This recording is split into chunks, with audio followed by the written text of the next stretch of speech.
The Bible may also tell us how to love. What things can we do that show love?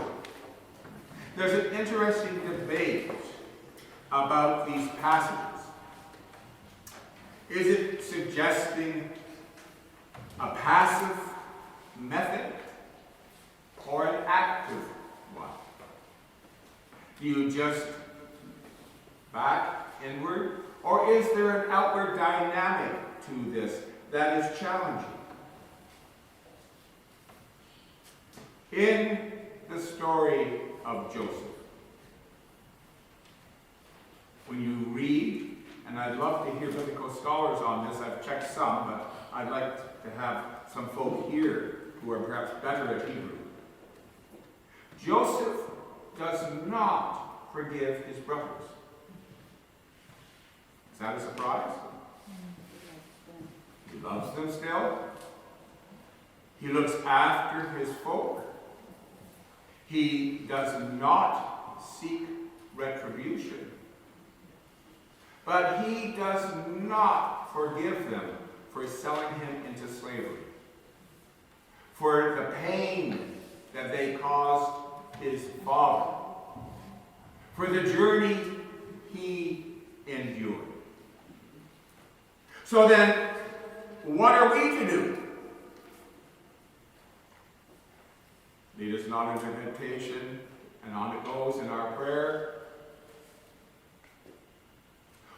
Forgiveness.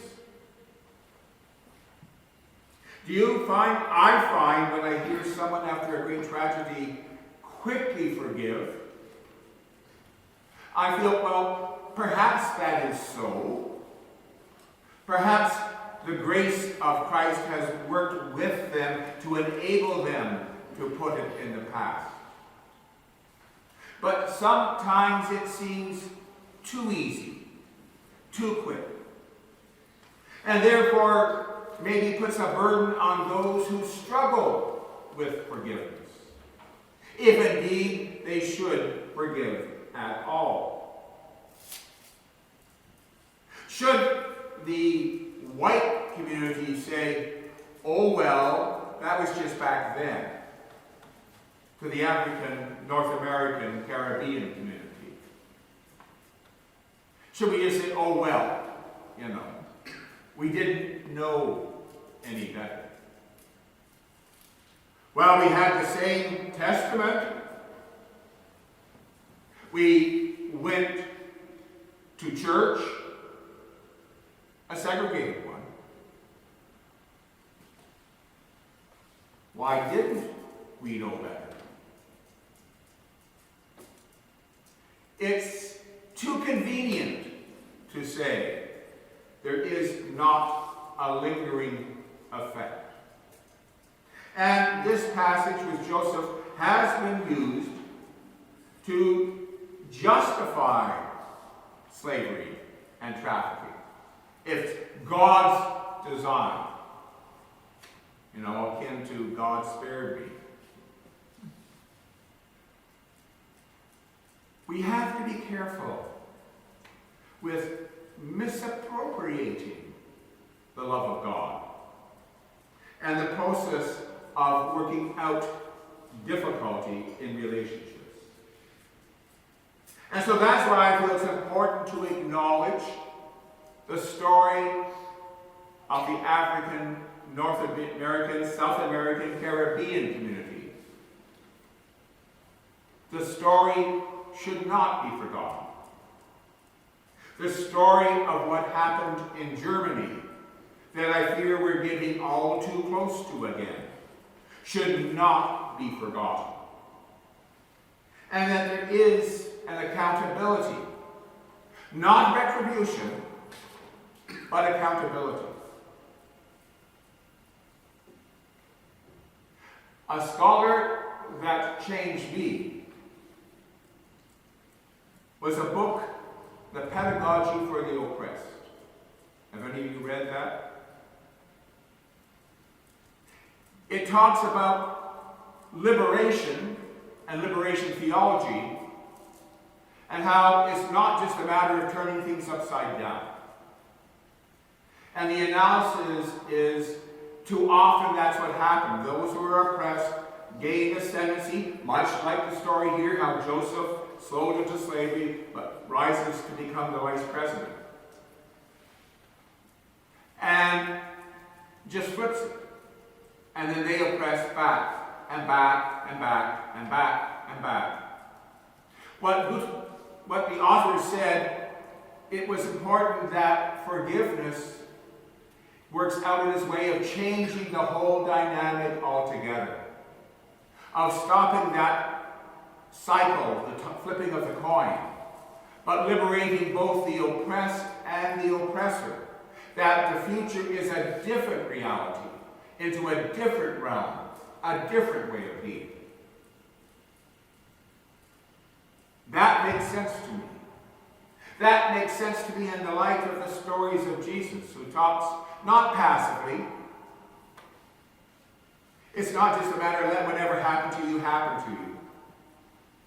The cloak, the other cheek, other of those images are protests. If you bear the load of a soldier going more than a mile, that soldier can be brought up before the magistrate because he's disobeyed Roman law.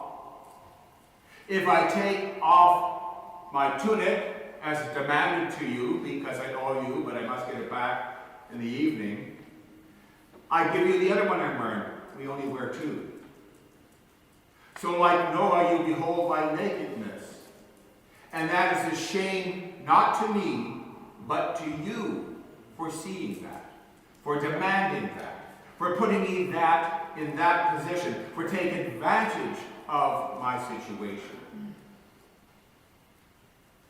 Jesus talks about a greater love that we struggle with.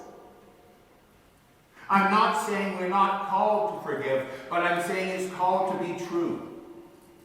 Perhaps it happens quickly. Perhaps the grace of God works in amazing ways. But some things need to work their way out, as long as you struggle. Isn't that what faith is, to wrestle with God? How many of you remember or have heard of a musician by the name of Hazel Scott? You have. The first black woman on television. An incredible genius with music. She was sponsored and mentored by somebody by the name of Billie Holiday. She should be right up there. She started in the Cafe Society in New York, Cotton Club, and Carnegie Hall. But at the time of Jim Crow, at the time when, though she could be entertaining people in authority, she had to come in by a different entrance. Couldn't stay in the same hotel. One thing she demanded, when she gained notoriety, was that her audience be integrated. And there was one concert where it wasn't, and she canceled the concert and made sure they got their money back. She would not play for a non-integrated audience. And because of that activity, she got accused of being red and on the list and brought before McCarthy, to the point where she had to leave and settled in Paris. Part of why we haven't heard of her, perhaps. You see, there was another dimension to that whole era that I think we're getting close to again. That it's a convenient gather-all by saying the fear of red, you can stop other movements for social change. So Hazel Scott challenged the world, saw the injustice, and did something about In the African American tradition, music is integral. And what music that we hear today, of popular music, does not have its roots in that community. The African communities saw in their music life, freedom, and a means for change. We will end this service with one of my favorite jazz pieces from Hugh Masekela, who used his music to challenge apartheid. He gained fame. His music is vibrant. We're going to be grazing in the grass.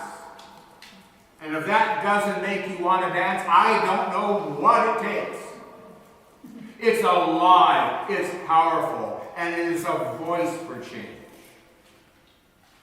And to me, there is something powerful about that, to use music or food or actions to bring about change in our world.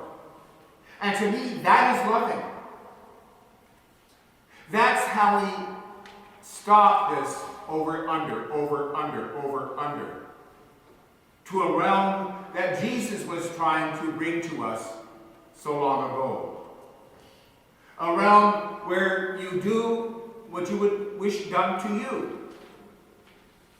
Where you go the extra length to show compassion. That you do not justify injustice. And you're not quiet about it. But you don't seek vengeance.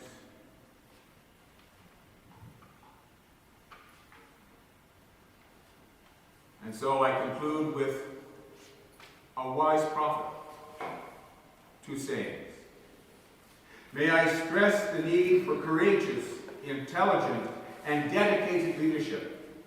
Leaders of sound integrity. Leaders not in love with publicity, but in love with justice. Leaders not in love with money, but in love with humanity. Leaders who can subject their particular egos to the greatness of the cause. And humanity must evolve for all human conflict a method which rejects revenge, aggression, and retaliation. The foundation of such a method is love. The Reverend Dr. Martin Luther King, Jr. Jesus loves us, this I do know. And the Bible, in many instances, if read properly, shows us how.